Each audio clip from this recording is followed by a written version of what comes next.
Stadium for tonight's NHIAA football game.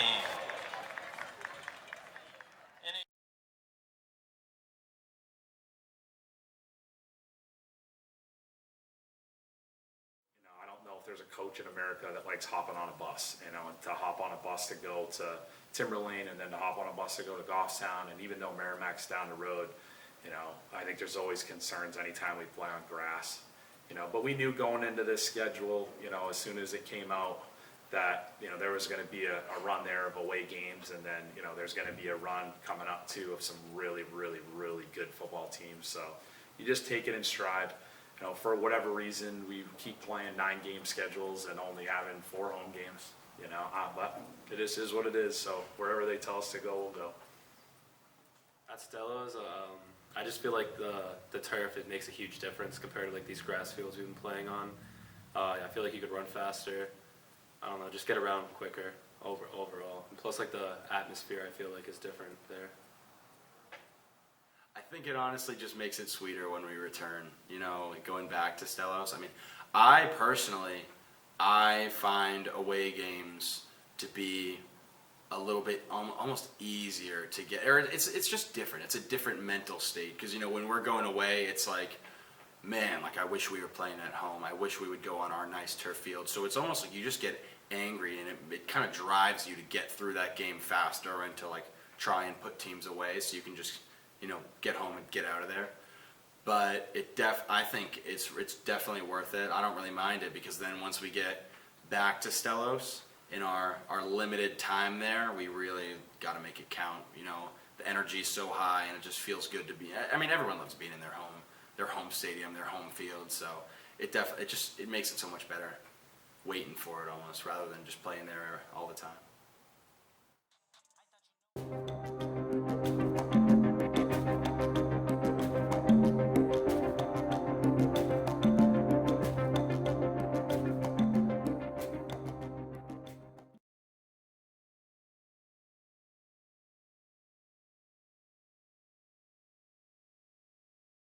Last year was the first year that they did it here, and I think everybody was really familiar with Wyndham doing it.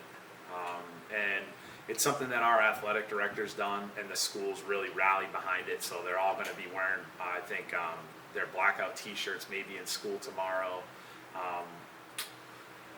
There's going to be a school event. They're kind of doing stuff for a fundraiser with it. And I think it's going to kind of trickle down into some of these other sports and games that are happening on Saturday. So it's really just become a school-wide thing. It's not just football, but I think that Saturday game is kind of the nightcap of it, and then the kids will wear the black jerseys. The cool thing about the jerseys is that they get to make a choice as to who they'd like to honor by putting a name on the back. So not only are they playing for BG on the front, but they're honoring somebody. It's really cool, and obviously it brings.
Some of those jerseys yesterday after school, or more so after practice, and I'm reading off numbers, and I'm not, doing it slowly. I'm trying to do it kind of quick, but I catch some of the names that are on the back, and without having, necessarily individual one-on-one conversations with these kids, like, some of the names on the back were mom, some of them I can tell are relatives, so I'm sure it's emotional. Everybody's lost somebody at some point from cancer, so if it helps, the families kind of honor those people and it helps the kids, you know, I think it's just overall it's a great cause. It means a lot, especially with having like the cancer patients on the back of our jerseys. So like it gives us something to play for, and it just gives us a little extra chip on our shoulder to play better.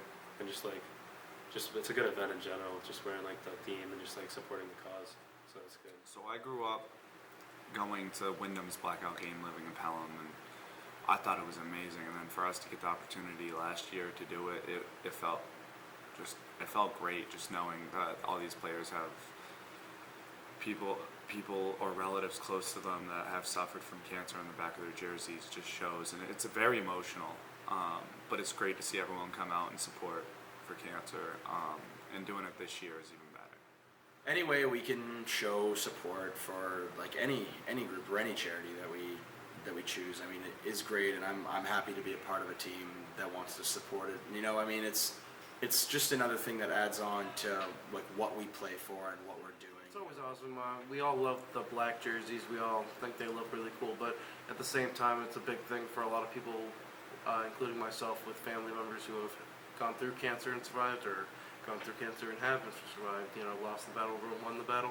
So it's always nice that we get an opportunity to commemorate some of our family members or people we may know on the back of our jerseys as we go out there and play football. I mean, it's really cool, especially because we get obviously all the things that come with it, the blackout jerseys, all the students buy the shirts and everything, so we got a ton of student sections packed, we got a ton of kids there, and I mean, it's cool just walking around. And I was talking to Jacob Baker's dad actually about this because he's so involved with the program and everything. It's just cool walking around and seeing different names on guys' jerseys, asking them the story, hearing the story, and just how this problem has affected them and how they're going to go play for a bigger cause. So it was pretty cool.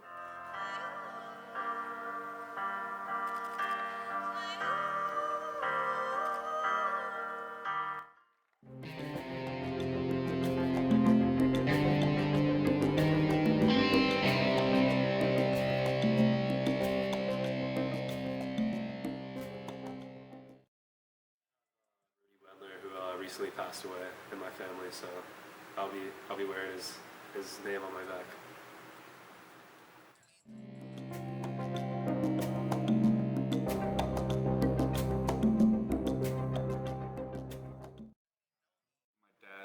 My dad's cousin, who was very close with his husband, who died from lung cancer about a year ago.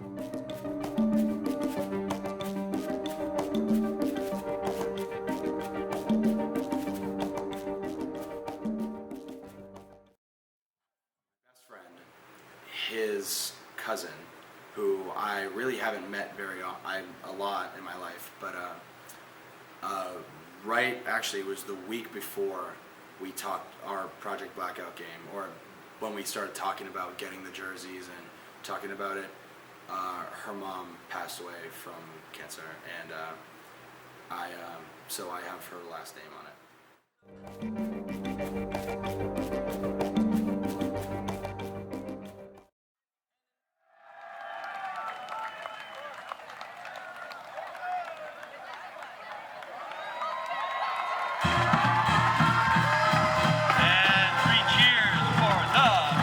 Guertin Cardinals.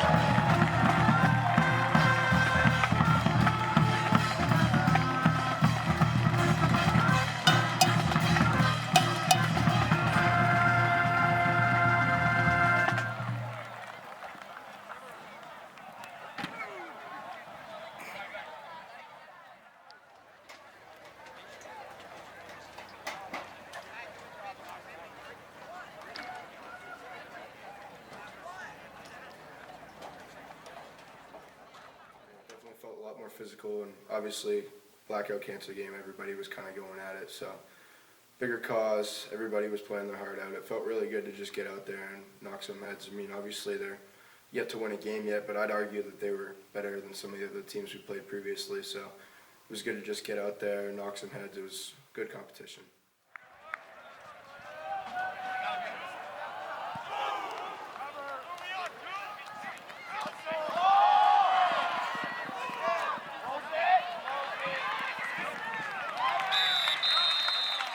Goucher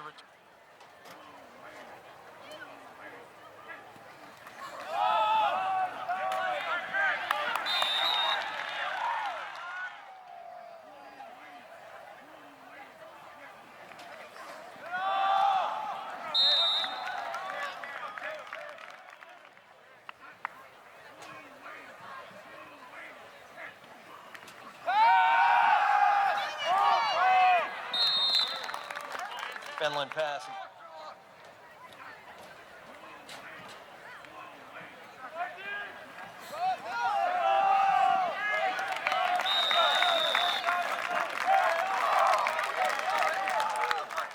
Brooks Connors on the...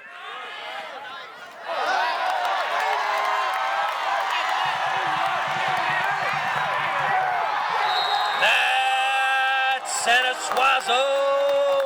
Touchdown, Cardinals.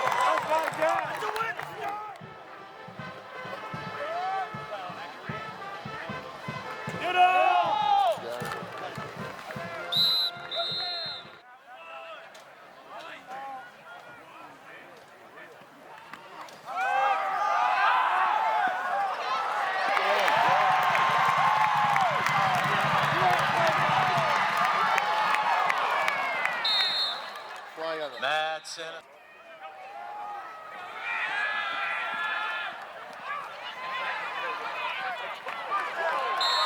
Santa Suazo chooses to keep it. Flag on the play.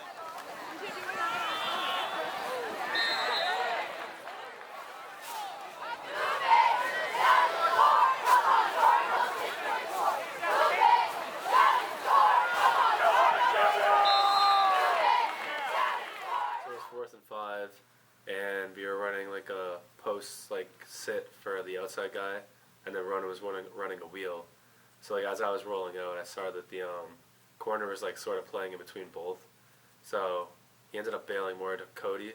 So I just like started running quick. So I just threw it to him quick, and it ended up working perfectly.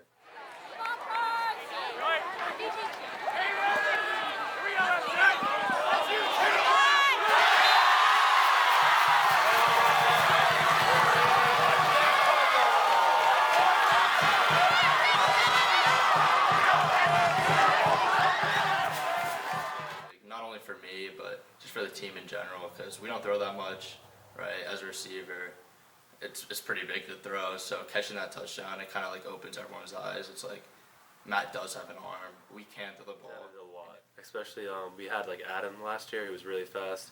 So they're both wearing the same number actually. So he's filling in this spot and doing even probably better. He's really doing really good so far. Say as a team, we don't necessarily have as much speed as we may have had in the past. Ronan is probably one of our best athletes, and he might be the fastest kid that we have. So it doesn't take a genius to say, hey, if possible, can we put him back there returning kicks? At the same time, it's a new offense for him. It's a new defense for him, and sometimes there's a little bit of a learning curve. So we're trying to coach all the kids up and then evaluate them every day, and every week's a new week. So if certain players are performing well that week in practice, it puts, I think, a little bit more confidence in them, but it also, as coaches, gives us a little bit more confidence in them as well. They're in the right spots, they're paying attention, they're working hard, and then usually with a good week that translates to the field. So he was a big part of the last 2 weeks, and we'd like to try to make sure that we continue to give him a big role coming up, but at the same time, every week's different, so we're going to see who has a good week of practice this week and try to go from there.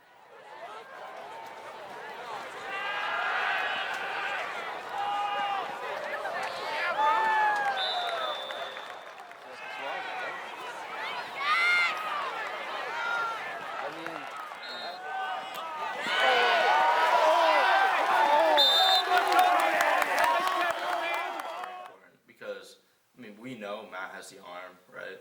But everyone lacks a little confidence and all that. So once you get like your chance to go play, you have to take advantage of it, and you can't like let coach down, let the team down. You have to do what you do, make a play.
They had the big drive, they scored, and they had another big drive, which we ended up stopping.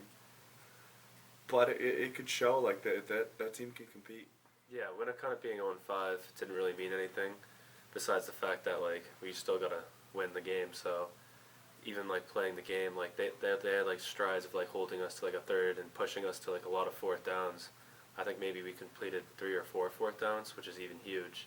But those they definitely gave us a better run compared to those other teams. I definitely think they lived up to that right up front. Like you know, like their D line. We were talking. They've got those two kids who were just really good. Almost like one of them, number 66, was in every tackle, every play.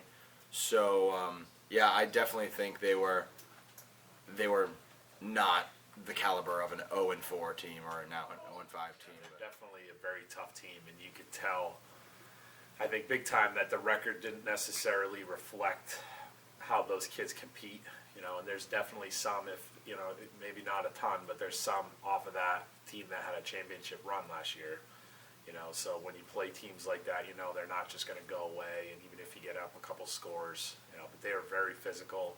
I think in hindsight too, you know, we're trying to prepare the kids for something like that, and I think they were probably a little bit surprised too with the physicality, and we got some kids, you know, banged up a little bit in that game, which is unfortunate. So, you know, but hats off to them. I think they'll compete all the way to the end of the year, and you can see, you know, with them barely losing to Exeter in a rivalry game, that those kids are, you know, they're tough. Obviously, we got a massive uptick in penalties. Some of them were pretty bad. The timing of them are usually not very good. I killed a couple drives. And obviously, we threw the ball a lot more. Trying to get some other guys involved. And I think some of the run blocks that we were getting later in the game became an issue. All right, tackles, Labby, I think there's a lot of things that you could do to improve, but this was massive. Where are you? Like, unbelievable production defensively and not very easy. So I was really happy with that. Dante, obviously, an uptick here with the tackles is really good. Cody, I thought you did a really nice job getting involved even from the corner spot. The second half is becoming a problem. You know, I have different thoughts on it. I thought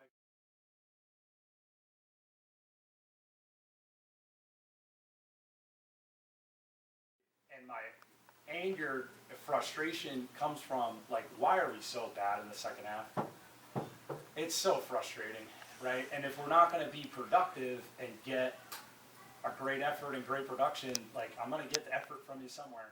I just want to play a full game. Injuries aside, like, we were up 24-0 at the end of the half. Like, plenty of opportunities second half that put them away to go up 30-0. What should the final score of that game really been? And like, if we get off to a fast start, like, what do you think is the problem second half? Can anybody throw in any 2 cents? What they think might be the issue? Lack of energy and focus in the locker room. Okay, could be part of it, right? Go ahead. Another thing is that we're up, what, 24-0. Yeah. I think a lot of kids already thought the game was over. Right. So we come back in the second half. Which leads to the lack of focus in the locker room. Right. So what can we do to stop that? What can we do to be a little bit more productive? But it seems like there's something. I don't know if that's it or if there's more to it. How it is. You just like, it's like once you get up by a lot, it's very satisfying.